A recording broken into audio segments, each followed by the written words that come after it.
आजादी के पहले कैसे बनी भारत की सरकार? नेताजी सुभाष चंद्र बोस ने किया क्या कमाल? दुनिया के देशों ने दी पहली सरकार को मान्यता। आज पूरा देश नेताजी सुभाष चंद्र बोस को उनकी 126वीं जयंती के मौके पर नमन कर रहा है। नेताजी की जयंती को पराक्रम दिवस के रूप में मनाया जा रहा है। इसकी घोषणा 2021 को हुई थी। भारतीय स्वतंत्रता संग्राम में नेताजी के योगदान को पूरा देश नहीं भूल सकता है। पूर्ण स्वराज का सपना नेताजी ने ही देखा था। भारत को गुलामी की बेड़ियों से आजाद करवाने के लिए नेताजी ने कई आंदोलन किए। कई बार नेताजी जेल भी गए, लेकिन अपने साहस और पराक्रम के दम पर नेताजी ने अंग्रेजों की नींव को हिलाकर रख दिया।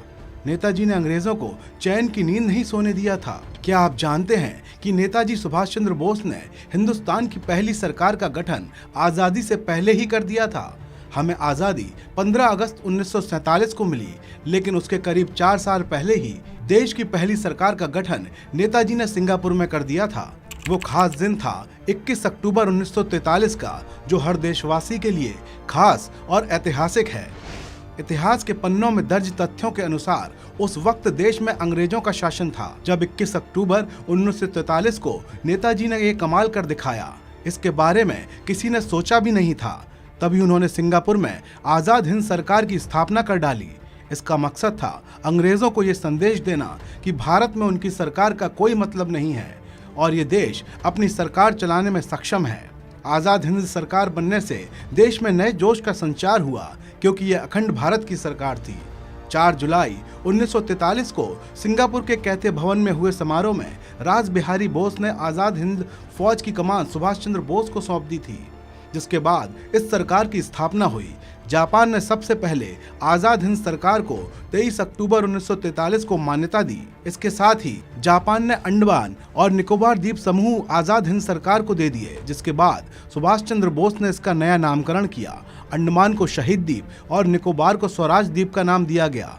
30 दिसंबर 1943 को ही अंडमान और निकोबार में सुभाष चंद्र बोस ने पहली बार तिरंगा फहराया। आजाद हिंद फौज को 9 देशों की मान्यता प्राप्त थी, जिसमें जर्मनी, जापान और फिलीपींस जैसे देश शुमार थे।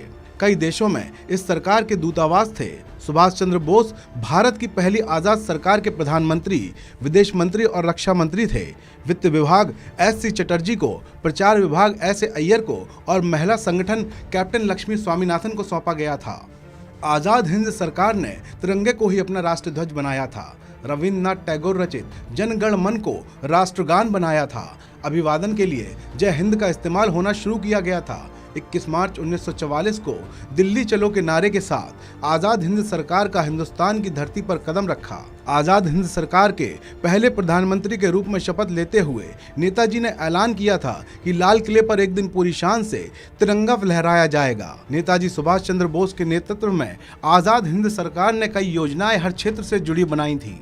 अपना बैंक, अपनी मुद्रा, अपना डाक टिकट, अपना खुफिया विभाग, सब इस सिस्टम में मौजूद था।